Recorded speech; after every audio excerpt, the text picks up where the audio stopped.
Asking me for dating advice is like asking a Nintendo fanboy in 2005 what their favorite shooter is, so they have to say Geist, to pretend it's more than a somewhat okay shooter that sadly doesn't do much with its gimmick. You get an answer, but it's not the right answer, probably. You are supposed to ask an expert on that topic, like a pickup artist who will surely teach you how to win over the heart of the ladies and how to lose your lawsuits. Luckily, video games are not real life, so you can achieve everything in them. That also includes getting a date with a cute girl. Some people may look down on you for playing those kind of games, but who cares? If someone can't understand the bond between you and your waifu, then they are not a person you want to listen to anyways. Unless it's your parents, since you don't want to be kicked out. Or maybe you do, so you can finally start your new character arc. I remember once I cut my own hair to represent myself changing, like in an anime, and in the end I looked like an idiot and didn't change at all. Our lives are sadly not an anime. Most of the time when you hear the words dating sim, you think of a visual novel, because sadly that's what they were mostly known for, at least back in the day. Maybe Persona or one of my favorite underrated JRPGs with dating elements, Thousand Arms. Look at Marion, who really loves frogs. That will be important for later. Anime girls who like frogs are always top tier. The thing is, normally Magical Date is an arcade game. But now on the PS1, instead of having to spend money and shove in a quarter every time you would have gotten a game over, you get it for free here, yay. That also means it's built like an arcade game, so your runs are fairly short at around 40 to 50 minutes to try to win the girl over. I wish it would be that short in real life. I wish we here in Germany actually had an arcade culture, but the only machine I ever played was in the back of a Greek restaurant that my parents sometimes went to, so my dad hit the slots there and let me press some buttons. Nowadays I'm pretty sure that's illegal. Even back then probably, the government is truly destroying all of our rights. You know what else we didn't got here? This game. Most people didn't because it only released in Japan, but recently got a translation by Campella Nella 999. You have 3 girls to pick from: Ayumi, Rin and Kazumi. Ayumi is pretty normal, not too shy, not too outgoing, maybe a bit mean sometimes, but that's alright with me.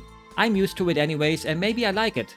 Rin is a happy-go-lucky kind of girl that feels like the typical childhood friend in anime. You can change her fate by actually making her win, instead of always losing like how it mostly happens. And Kazumi is the shy girl that doesn't like crowds, so don't be a dummy like me and take her to a theme park for the first date. Sometimes you have to break out of your comfort zone though. Also, please don't call me crazy, too many people have already done that in my life, but the sound that happens when you get to the pick a girl screen reminded me of the one in Mario All-Stars when you click start on the title screen.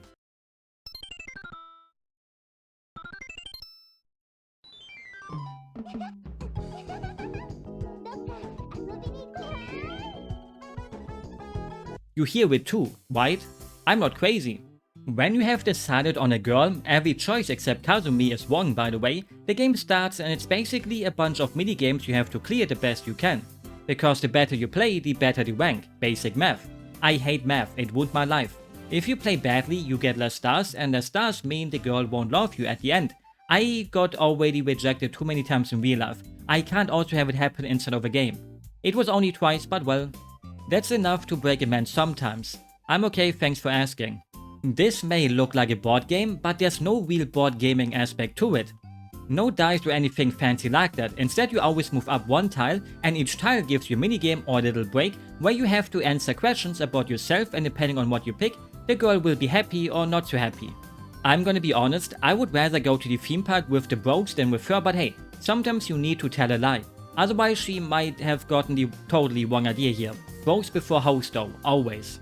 Sometimes they will also allow you to pick the outfit and I don't think you can mess up with it.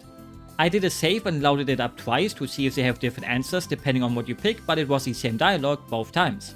So just pick what you want them to wear, and how could I ever say no to a bunny suit? Everyone should own one, even if you're a big manly man, because one day you surely will get a girlfriend who will wear it for you. Maybe about mine for different reasons though. But now it's time to talk about the games that are fairly fun for the most part, except this fish cube one. I have learned I'm stupid as hell, I already knew that. You have to count the fish on the dice from each side together, and I am quite happy that no woman will ever see me trying to solve this, or else I really have no chances if this would be required in a relationship. Instead, it's more fun to try to count cubes by themselves without any fish. Even if I may suck at that too. Practical minigames are way more fun anyways, right? Games where your skill matters, like making a seagull fly through wings and making it so tight that even one mistake already murders you. Sometimes in life, one little seagull can make all the difference. call me the G-Man for that quote because just like him, I can't find the G-spot.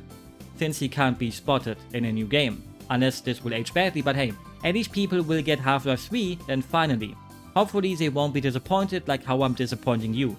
Want it looks smart? Try to guess the letters or numbers by just seeing it from the side, and that's fairly easy. Even if the timer tries its best to make you pick the wrong one by putting you under pressure. I don't work under pressure.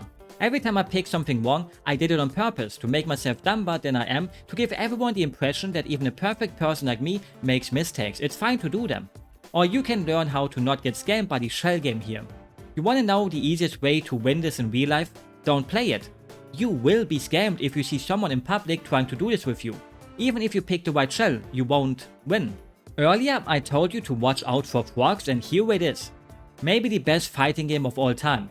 Who needs the Sergeant Frog Battle Royale video game if you got this? Since you actually do frog attacks here instead of using something like a bazooka. Push that tongue deep into the other frog. I wish humans had tongues like that. You could just snack your snacks without touching them with your hands to get them greasy while playing video games if you can just shoot out your tongue. You probably expected me to say something naughty here, right? I know, you probably did. The biggest problem the game has is the somewhat low variety of minigames. I thought maybe every girl gets their own minigames, but no, it does not really matter who you pick or where you take them, they all do the same basically. The only thing that changes is the end of the stage where you get to take a picture. If you go to the theme park, you take a picture of her on a bench. Wholesome. Who wants to see that though when you can take her to the beach?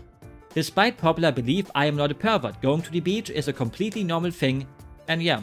The thing is, you better take a good picture or else the girl will be a tiny bit disappointed, but if they don't want to be disappointed, then maybe don't move around so much.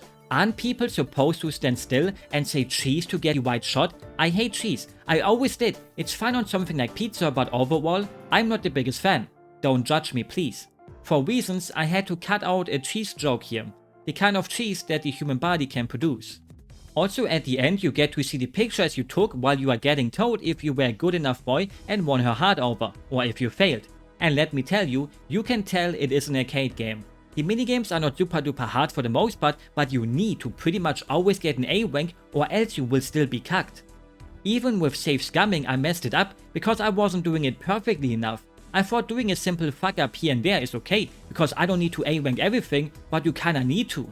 You didn't A rank 3 or 4 games, you won't get the girl now. You won't be enough. Or maybe it's my fault, because regardless of how hard I try, I'm never enough, so why do I even bother anymore? At least on the PlayStation 1 version, you can save scum and also don't have to pay for continue, unlike in the arcade version. You may get your heart broken, but at least your wallet won't break, unless you have nothing in it anyways. And I'm gonna be honest, I think it's cuter not to instantly win the goal over and getting a little taxi instead at the end, where you think you're making good progress. I know the game plays over the course of a year, but still.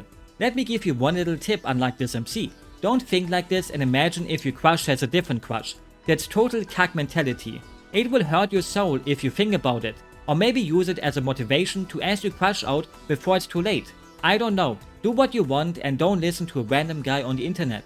I wanted to see if the game has any big differences in comparison to the arcade version and found 3 full playthroughs by a channel called Jeanette, where the ones always end before even reaching the boat because they are that good at the game. I thought maybe the boat doesn't exist in the arcade version, but then I saw other people who played that version and they weren't as good, and it showed me yep, that boat is here too. Don't gamble on it or else bad things will happen. We all know how that story goes.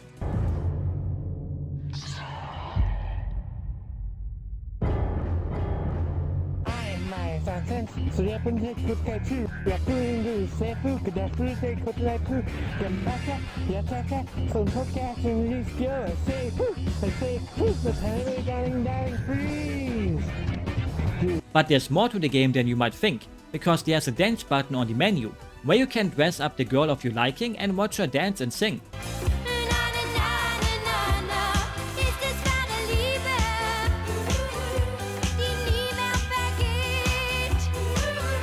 It made me a bit sad because I expected at least a little rhythm game, but I guess seeing her shake those hips is fine too.